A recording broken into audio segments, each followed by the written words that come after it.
Ngokwemfanekiso ye-CCTV, u-Ayabonga Mjilo wagcina ukubonakala nalomlisa ngosuku olwandulela uKhisimusi.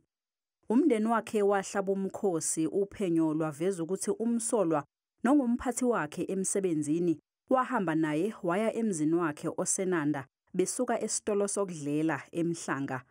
Ngokusho kwamaphoyisa, kwasuka ingxabano eyaholela ekutheni umsolwa aqinye abulale u-Ayabonga. Isidumbu sakhe sitholakale emgodini emzini womsolwa ngoMgqibelo.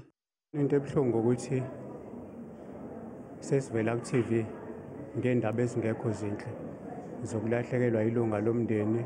Angimazi umlisa, angifisi futhi ukumazi ngoba ngeke azangibuyiselwe Ayabonga back, but mina sengibuka ukuthi kuze kufika kulesi simo ngabe umuntu oyekhuliseke kanjani.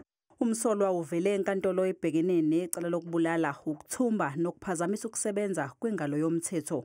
Usilaxazile isicelo sebheyili. So nje ngifrustrated kakhulu and ukubika ngami ngabe ngithola abazali bakhe ngikwazi ukukhuluma kahle nabo ngoba ibona abamazi kangcono. Uma uzobuya la umuntu ona 23 osakufanele akhe ikusasa nibe nibathani engubeni eyodwa kuthini? Umbuso ulihlehlisile icala ngenxa yokuthi usafuna ukuphothula imiphumela yolibofuzo. UNdunankulu waKwaZulu-Natal uThamsanqa Ntuli ubekhona enkantolo. Sengihambela imingcwabo ngahlala phansi namaphoyisa ngizama ukuqonda kwenzakalani.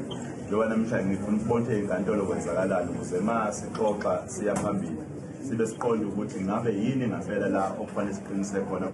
Icala lihlehliselwe umhlazi ngama-26 kuNhlolanja.